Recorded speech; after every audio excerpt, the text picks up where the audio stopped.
ہماری ویڈیوز دیکھنے کے لیے ہمارے چینل صراط جنت کو سبسکرائب کریں۔ سورہ قاف کا تعارف۔ مقام نزول: سورہ قاف مکہ مکرمہ میں نازل ہوئی۔ اس صورت میں 3 رکوع اور 45 آیتیں ہیں۔ قاف حروف مقطعات میں سے ایک حرف ہے اور اس صورت کی پہلی آیت میں یہ حرف موجود ہے، اس مناسبت سے اسے سورہ قاف کہتے ہیں۔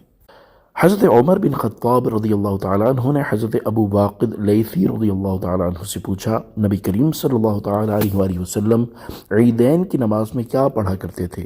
آپ نے عرض کی، حضور پر نور صلی اللہ تعالیٰ علیہ وآلہ وسلم عید کی نماز میں قاف والقرآن المجید اور اقتربت الساعة وانشق القمر پڑھا کرتے تھے۔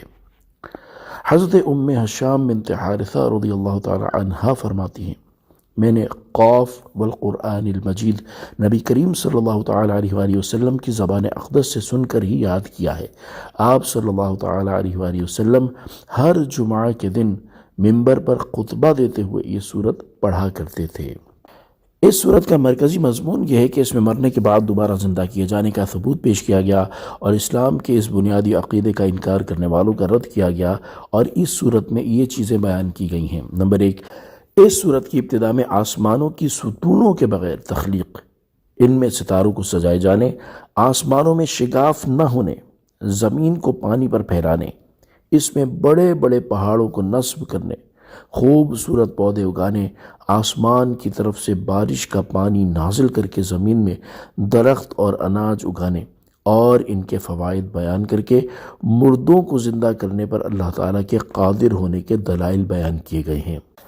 نمبر 2، سابقہ امتوں جیسے حضرت نوح علیہ السلام کی قوم، اصحاب رس، ثمود، عاد، فرعون، حضرت لوط علیہ السلام کی قوم، اصحاب ایکہ، حضرت شعیب علیہ السلام کی قوم اور قوم تبع کے بارے میں بتایا گیا کہ جب انہوں نے اللہ تعالیٰ کے رسولوں کو جھٹلایا تو ان پر اللہ تعالیٰ کا عذاب نازل ہوا، لہذا کفار مکہ کو بھی ڈرنا چاہیے کہ ان جیسے عمل کر کے کہیں یہ بھی اللہ تعالیٰ کے عذاب میں مبتلا نہ ہو جائیں۔ نمبر 3، یہ بتایا گیا کہ ہر انسان کے دائیں بائیں ایک ایک فرشتہ بیٹھا ہوا ہے جو کہ انسان کا ہر قول اور عمل لکھ رہے ہیں۔ نمبر 4، موت کی سختیاں، حشر اور حساب کی ہولناکیاں بیان کی گئیں۔